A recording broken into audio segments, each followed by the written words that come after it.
single mistake made in one day destroy a 1,000-year-old empire? In the history of the Byzantine Empire, the direct successor to Rome, the year 1071 became just such a turning point. It was not just a battle, it was a collapse that triggered a chain reaction that changed the world map forever. Two figures met on the battlefield. Emperor Roman IV Diogenes, desperately trying to save the glory of Rome, and Sultan Alp Arslan, the heroic lion of a new rising world. Their clash would determine who would rule Anatolia, the heart and breadbasket of Byzantium. But what happened that day was not just a military defeat, it was something much worse. Watch the video to the end to find out how personal betrayal at a crucial moment in the battle led to the emperor's capture and opened the door to the loss of an entire continent.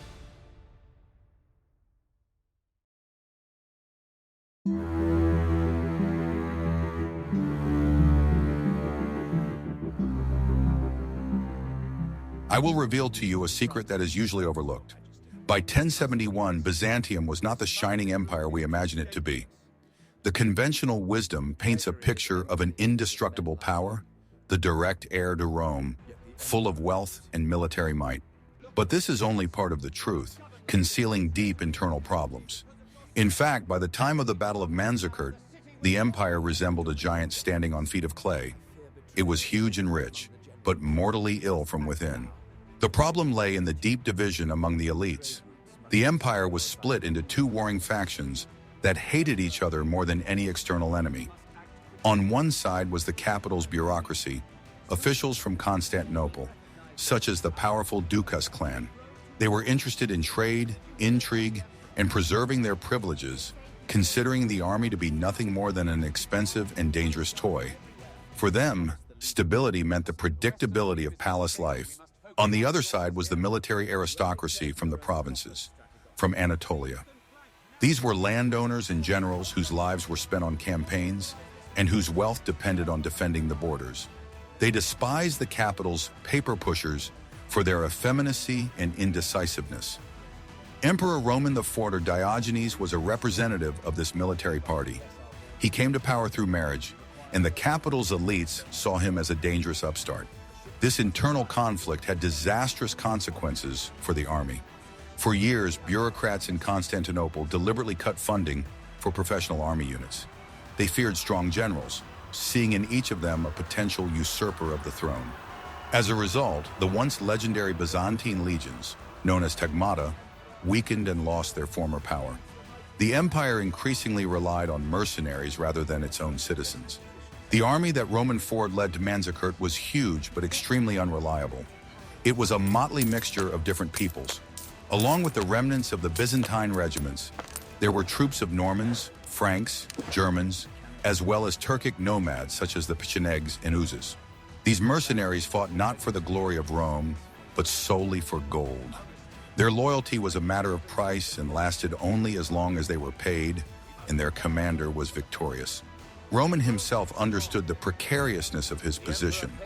He knew that his throne in Constantinople was held only by fear. His enemies from the Duke clan were waiting for any mistake he made to strike him in the back. He needed more than just victory. He needed triumph. He needed a crushing, indisputable military miracle that would silence everyone and make them recognize him as the legitimate ruler. The economic situation was also far from ideal. Constant wars in the West, in the Balkans, and raids in the East were depleting the treasury. Maintaining a huge mercenary army cost a fortune. Anatolia, the main source of food and recruits, was increasingly subjected to devastating raids by new enemies, the Seljuk Turks. The empire found itself in a vicious circle. To defend Anatolia, it needed an army, and to maintain an army, it needed a rich and peaceful Anatolia. The eastern border became a bleeding wound. Fortresses fell into disrepair, and garrisons dwindled. The local population, consisting of Armenians and Greeks, was tired of constant instability and high taxes. They no longer felt safe under the rule of Constantinople. Some local rulers were even willing to ally themselves with anyone, just to end the chaos. Thus, the Battle of Manzikert was no accident. It was the culmination of decades of internal decay, political strife, and military degradation. Romanus IV led not just an army into battle, but an entire rotten system that was ready to collapse from a single strong push. He risked everything because he simply had no other choice. The emperor desperately needed this victory to consolidate his power and save the empire from internal collapse. We are very interested in hearing your opinion. Do you think Byzantium could have avoided this catastrophe? Or did the internal division among the elites make defeat inevitable? Write about it in the comments and don't forget to subscribe to our channel.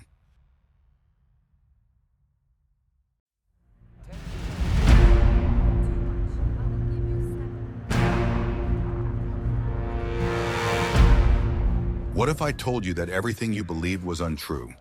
The Seljuk Turks, whom Romans so desperately wanted to defeat, were not faceless barbarians. They were not wild hordes who came from the steppes just to plunder. By 1071, the Seljuk Empire was one of the most powerful and organized states in the Middle East, and their leader, Sultan Alp Arslan, was an outstanding commander and a far-sighted politician. The Seljuks were a Turkic people who came from the steppes of Central Asia. In just a few decades before Manzikert, they swept through Persia and Mesopotamia. They converted to Sunni Islam and became ardent defenders of the faith. By 1055, they had captured Baghdad, the center of the Arab Caliphate, and taken the Caliph himself under their protection. This made them not just conquerors, but the legitimate rulers and leaders of the Islamic world. Their military machine was the complete opposite of the Byzantine one. While Byzantium relied on heavy infantry and armored cataphracts cavalry, the Seljuk army consisted almost exclusively of light cavalry. Every warrior was a mounted archer. They were masters of maneuver warfare, using tactics honed over centuries on the steppes. They did not seek a single decisive battle, as the Byzantines did. Their strategy was to wear down their opponents. They would attack with quick raids, showering the enemy with a hail of arrows, and then retreat before the heavy cavalry could catch up with them. They used the famous Parthian shot technique, shooting their bows backwards during a feigned retreat. Their goal was to disrupt the enemy's formation, wear them down and disorient them, and then attack when they were weak and demoralized. At the head of this formidable force was Sultan Alp Arslan, which translates as heroic lion. He was not only a warrior, but also a skilled administrator who inherited a vast and complex state. He patronized science and the arts, and his vizier was the famous Nizam al-Mulk, one of the greatest statesmen in the history of Islam. It was not a horde, but a well-managed empire. Interestingly, Byzantium and Anatolia were not Alp Arslan's main target. His main enemy was in the south, the Shiite Fatimid Caliphate in Egypt. As a defender of Sunnism, Alp Arslan saw his main mission as uniting the entire Islamic world under his rule. He regarded the raids of Turkic tribes on Byzantine Anatolia as more of an annoying nuisance. These raids were often carried out by irregular bands of Turkmen who were looking for new pastures for their herds. They acted semi-independently of the Sultan. Alp Arslan was forced to either lead these movements in order to control them or ignore them, risking a loss of authority. Roman IV's campaign forced him to change all his plans. When Emperor Romanos invaded Armenia with a huge army, a territory that the Sultan considered his own, Alp Arslan was in Syria, preparing for a campaign against Egypt. He was forced to turn around urgently and rush north. His army was significantly smaller than the Byzantine one. He had, according to various estimates, between 30,000 and 50,000 soldiers against Roman's army of possibly 70,000. But it was a cohesive, fast, and incredibly motivated army. These were warriors fighting under the personal command of their sultan. They fought in mountainous terrain familiar to them, and their tactics were ideal for these conditions. They were not burdened by heavy baggage trains, as the Byzantines were. Alp Arslan understood that in open combat, his light cavalry would be crushed by the heavy Byzantine cataphracts. Therefore, his only chance of victory was to impose his game on Romanus. He had to lure the Byzantines into a trap, using their own strength and heaviness against them. He was preparing not for battle, but for a hunt. The Seljuk strength lay in their unity and mobility, while the Byzantine strength lay in their armor and organization. What do you think is more important in battle? Discipline and heavy weaponry, or speed and tactical flexibility? But what if I told you that the emperor's greatest enemy was not the Sultan, but his own generals. Read on to the next chapter to learn about the fateful decision that divided the army.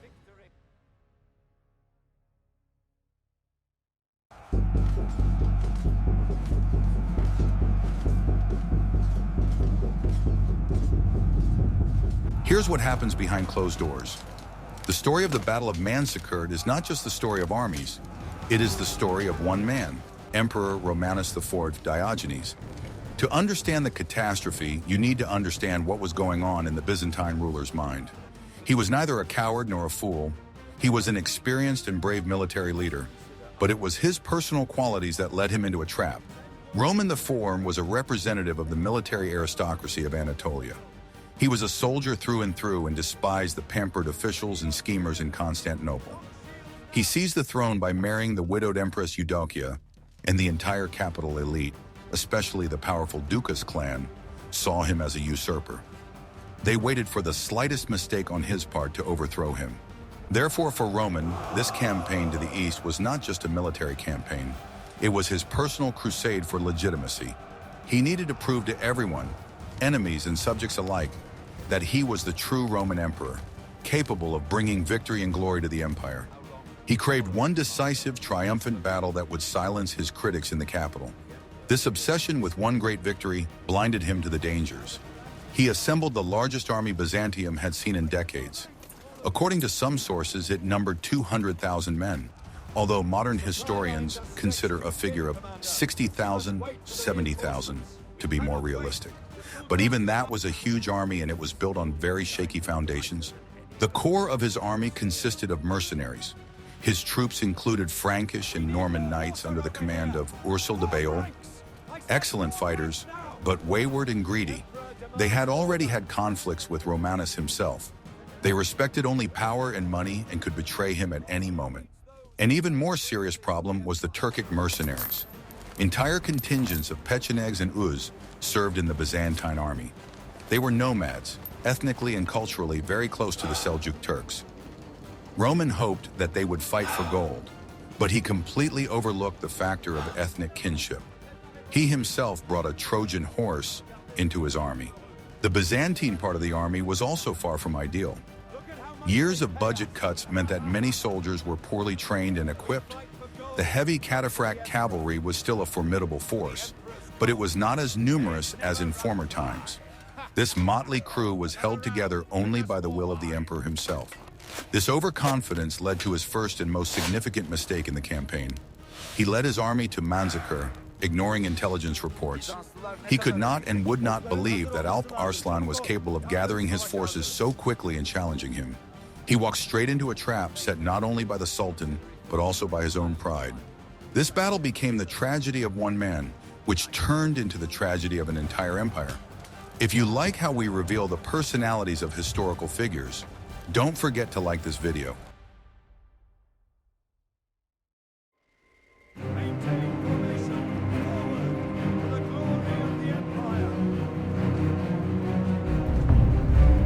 An experiment that did not go according to plan. This is how the beginning of Roman IV's campaign can be described. In the spring of 1071, his huge multinational army moved eastward from Constantinople. It was an impressive sight, designed to demonstrate the power of the empire. But beneath this glittering exterior lay fatal strategic miscalculations.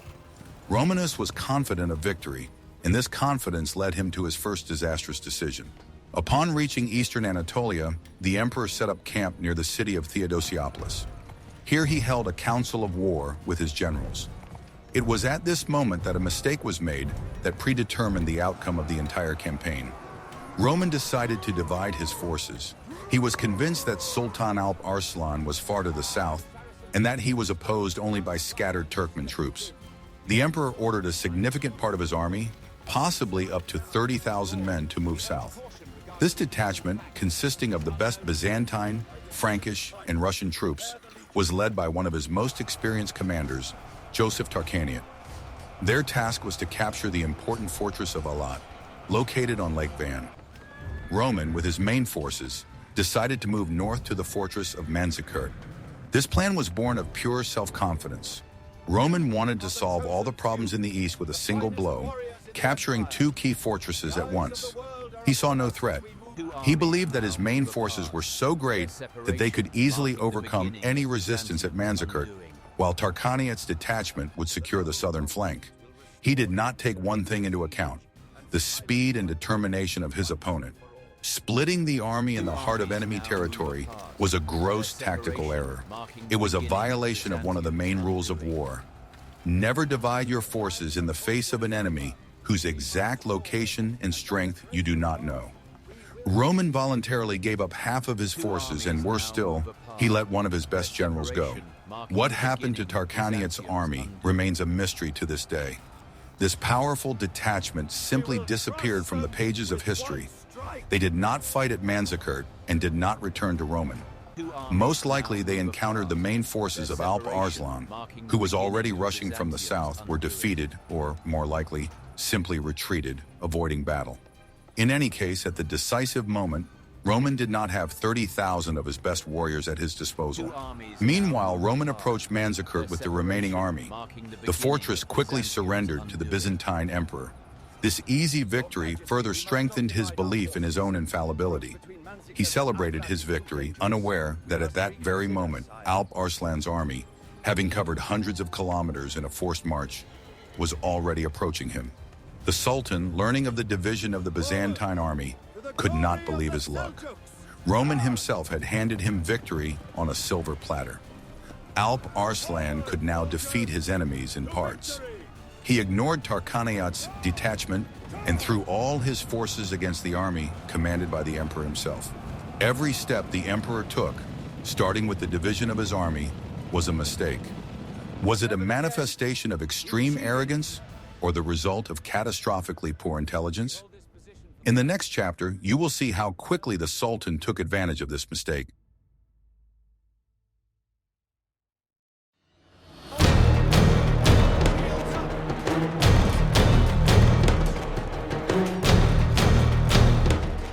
While Romanus celebrated the capture of Manzikert, Alp Arslan acted with lightning speed. He was in Syria when he received news of Romanus's invasion.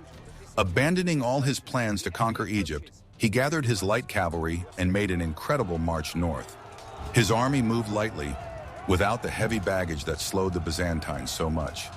They covered hundreds of kilometers of mountainous terrain in a matter of days. Byzantine intelligence had completely failed in its task.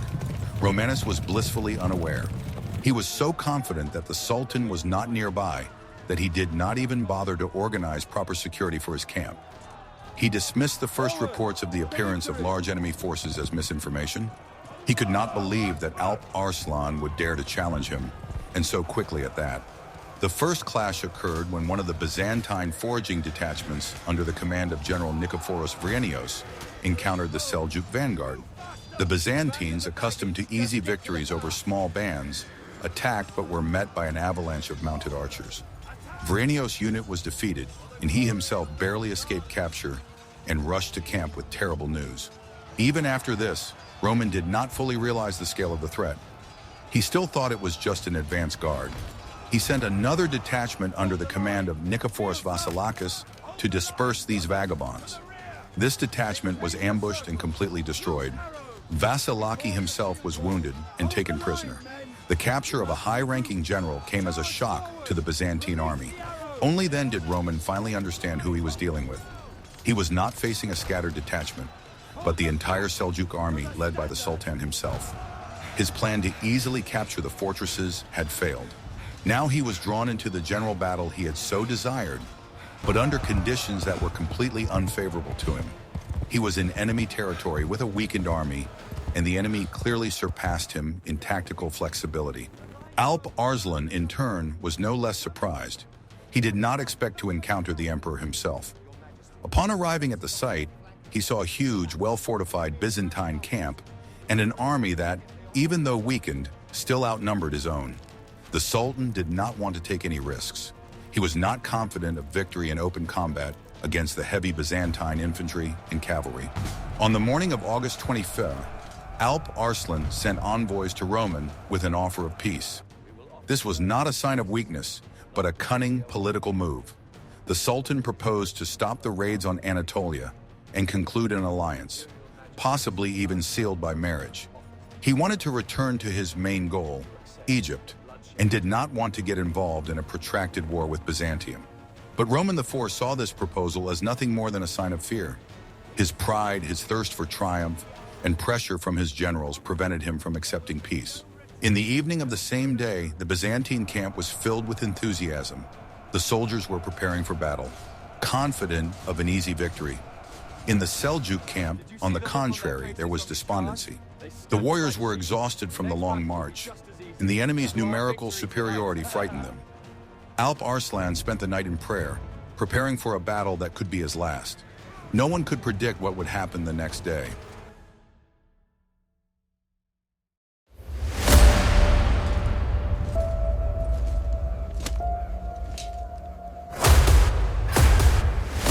Are you ready for the shocking truth? The Battle of Manzikert, considered one of the greatest defeats, could actually have been Byzantium's greatest victory. On the morning of August 26, 1071, Roman IV lined up his army for the decisive battle. He was full of determination and confidence in his forces. The Byzantine army, lined up on the plain in front of the camp, was a formidable sight. The emperor used the classic Byzantine formation. In the center stood the heavy infantry and elite units, including the famous Varangian Guard. Roman himself was here, at the very heart of the army. The left flank was led by Nikephoros Bryennios, and the right by Theodore Latz. These were experienced generals who commanded the best cavalry units. The most important element of the formation was the reserve. It was a large, elite group of troops located behind the main line. Its task was to cover the rear, parry sudden attacks, and deliver a decisive blow at a critical moment. Roman entrusted the command of this reserve to Andronikos Doukas. This name is worth remembering. Andronikos was the son of Caesar John Doukas, Roman's main political opponent in Constantinople. Alp Arslan, seeing this formidable formation, tried once again to avoid battle. He sent envoys again, but Roman was adamant. The Sultan, dressed in white like all his soldiers, addressed his army. He said that if he died, this field would become his garden, and that they were fighting for their faith. He threw away his bow and sword and took up only a club, showing that he would fight in the front ranks. The battle began around noon.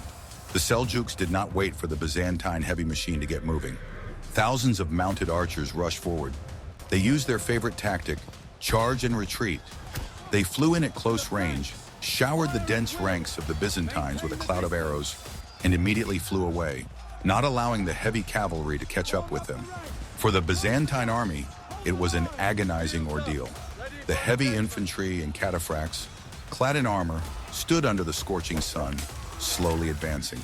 They were invulnerable to arrows, but they could not inflict damage on the enemy either. The light Seljuk horsemen simply did not engage in close combat, constantly exhausting the Byzantines and keeping them on edge. Roman IV, true to his warrior nature, was furious. He craved battle, but the enemy slipped away from him like water. He ordered his cavalry to attack. But as soon as the Byzantine cataphracts launched their attack, the Seljuks immediately scattered and retreated, luring them further and further away from their main forces and disrupting their battle order. This tactic of false retreat was the hallmark of the steppe warriors. They stretched the Byzantine flanks. The Norman and Frankish mercenaries, impatient and eager for booty, fell for the ruse and rushed in pursuit, breaking away from the center. Roman's army, so monolithic in the morning, began to fall apart by evening. Despite this, the Byzantines slowly but surely advanced. By evening, they had even managed to capture Alp Arslan's camp. The Sultan and his main army retreated to the nearby hills. Victory seemed close. Roman had achieved his goal. The enemy was retreating. But it was at this moment of triumph that the countdown to disaster began. The emperor was several kilometers away from his own camp. The sun was setting. The soldiers were exhausted by the heat, thirst, and fruitless attacks. In these conditions, Roman made the only correct, but as it turned out, fatal decision. He ordered the army to turn around in full order and retreat to their fortified camp for the night. This was the moment Alp Arslan had been waiting for. Did Roman have any other choice but to order a retreat to camp? In the next chapter, we will see how the famous tactic of false retreat turned into a real attack, and how one man decided the fate of an empire.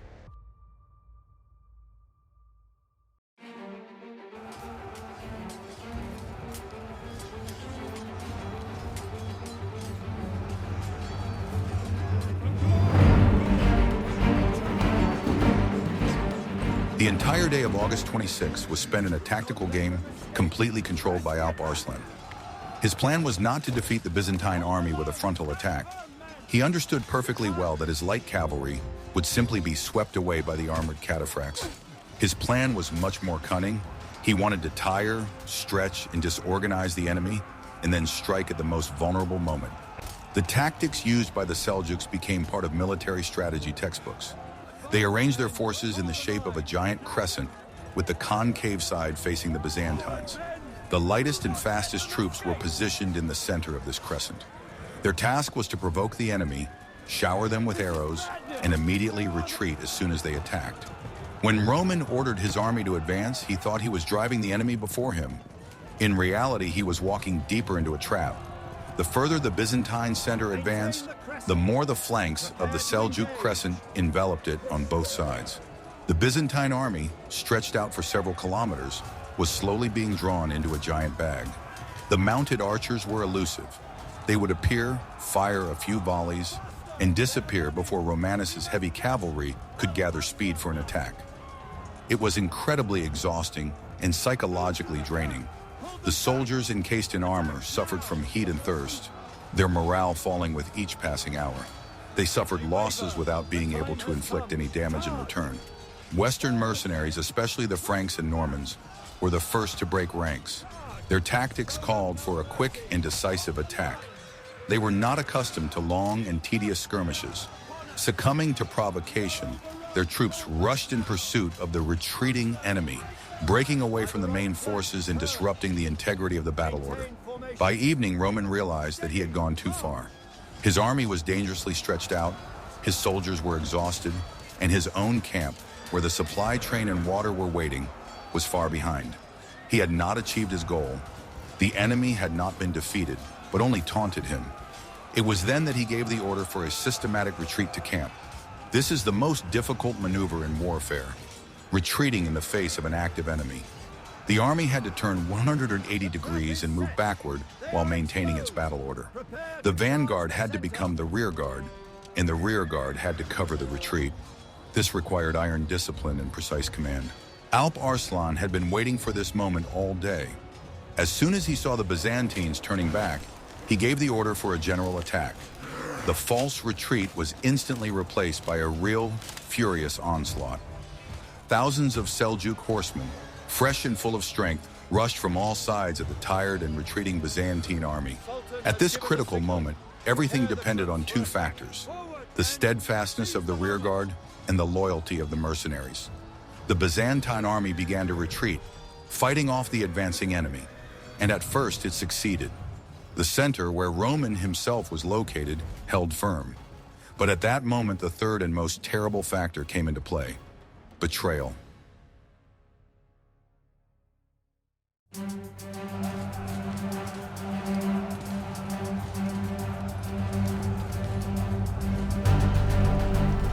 The entire battle, the entire campaign, the entire fate of the empire came down to one moment and one man. That man was Andronikos Doukas. He was not just a general, he was the embodiment of the very aristocracy of the capital that Romanus IV despised so much. His father, Caesar John Doukas, was the leader of the opposition to the emperor and was biding his time in Constantinople. Andronikos was given command of the reserves not because of his talents, but as a sign of political compromise. Romanus was trying to secure the loyalty of the Doukas clan. This was his third and final fatal mistake. He entrusted his rear, his life, and his entire army to his worst enemy. When evening came and the army began to retreat, Andronikos Doukas received the most important order of his life: to cover the emperor's retreat.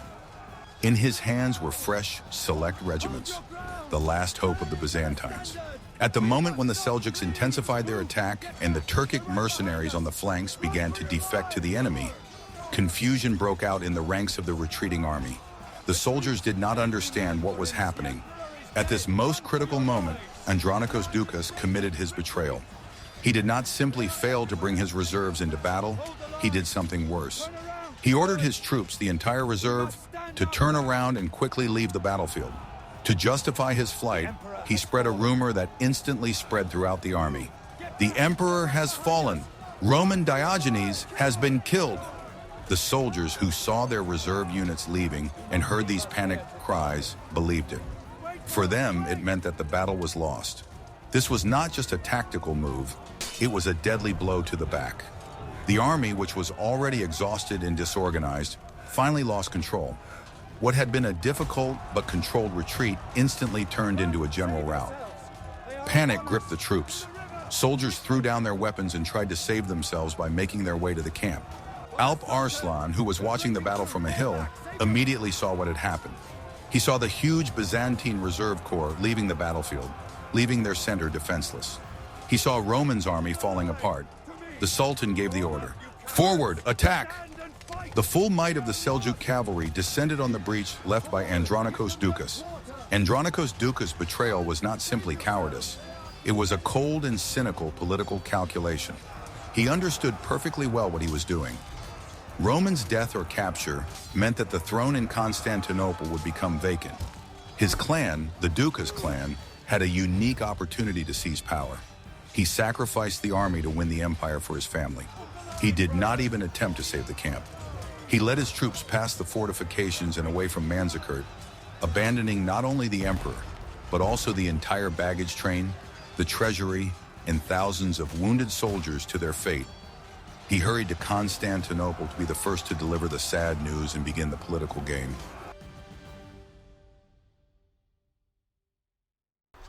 Andronikos Doukas' actions threw the battlefield into chaos. As soon as the reserve fled, the Byzantine defense collapsed. The army, deprived of command and cover, turned into an uncontrollable mob. The Seljuk cavalry cut into the ranks of the fleeing, encountering no more organized resistance. The right and left flanks, already weakened by the betrayal of the Turkish mercenaries, were instantly scattered. The only pocket of resistance remained in the center. There, in the gathering twilight, Emperor Roman IV continued to fight. Surrounded by his personal guard, the Varangians with their massive axes, and the remnants of his loyal regiments, he refused to flee. He was a warrior and decided to die as a warrior, trying to atone for his mistakes. It was a desperate and heroic battle. The Varangian guard, true to their oath, stood to the last, defending the emperor. They formed a wall of shields and bodies around Roman, but the forces were too unequal. The Seljuks, inspired by victory, attacked this last island of resistance wave after wave. Roman fought in the front lines. He was wounded but continued to fight. His horse was killed beneath him, but he fought on foot. Finally, in the darkness and confusion, he was wounded in the arm and knocked off his feet. Surrounded by enemies, he was recognized and taken prisoner. The emperor of the Byzantine Empire, the heir to the Caesars, found himself a captive of a nomadic sultan. The news of the emperor's capture shocked Alp Arslan. He could not believe it was true.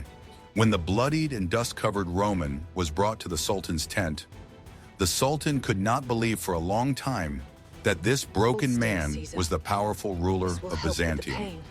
Legend has it that the sultan asked, "What would you do if I were your prisoner?" Roman proudly replied, "I would order you to be executed." Alp Arslan smiled. "My answer will be different." The Sultan treated the captive emperor with incredible respect and mercy. He did not humiliate him. He ordered his wounds to be washed, dressed him in honorable clothes, and sat him next to him. He behaved not like a barbarian, but like a civilized monarch. He understood the importance of the moment. In his hands lay the key to the future of all Asia Minor. The losses of the Byzantine army were catastrophic. Although there are no exact figures, according to various estimates, tens of thousands of soldiers were either killed or taken prisoner. But the worst thing was that the army ceased to exist as an organized force. Its entire command was either dead, in captivity, or had fled with Andronikos Doukas. Byzantium's military power in the east was destroyed in a single evening.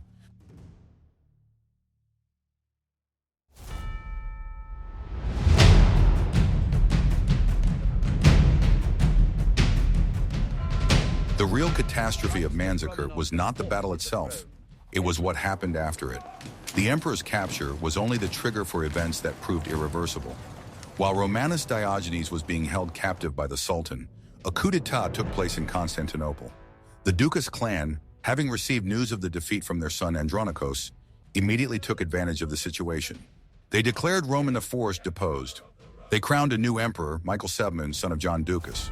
When Roman, freed by the Sultan, returned to the capital with a small detachment, he discovered that he had become an enemy of the state. He was not allowed to assemble a new army. Instead, troops loyal to the new rulers were sent against him. A full-scale civil war broke out in Byzantium. This war between Romanus and the Doukas clan was short but incredibly destructive. The remnants of the Byzantine army that had not been killed at Manzikert now fought each other. Romanus was a talented commander, but the forces were unequal. In the end, he was betrayed, captured by his own subjects, and promised safety by Michael VII. The new government did not keep its word. Roman IV was blinded. This cruel procedure was the standard Byzantine way of depriving a pretender to the throne of his rights. Shortly thereafter, the former emperor, broken and humiliated, died. His tragic fate became a grim symbol of the end of an era. While the Byzantines were busy destroying each other, the eastern border of the empire was left completely unprotected. The treaty that Roman had concluded with Alp Arslan was annulled by the new government. For the Seljuks, this meant that they had a free hand. Alp Arslan himself soon died, but that no longer mattered. What happened next was not a planned conquest. It was a spontaneous migration. Thousands of Turkmen tribes, previously held back by the will of the Sultan and the power of the Byzantine army, poured into Anatolia. They were not looking for battles, but for new pastures for their herds. And they met with absolutely no resistance. The entire defense system of Anatolia, which had been built up over centuries, collapsed overnight. There was no army, no garrisons, no local militia. Towns and villages were left defenseless. Within 10 to 20 years after Manzikert, all of Asia Minor, the heart of the empire, its main source of food and soldiers, was lost. The Turks did not simply conquer it, they settled it. The Greek and Armenian populations either fled or assimilated. The demographic and cultural landscape of the region changed forever. In place of Byzantine Anatolia, a new country was born, which we know today as Turkey.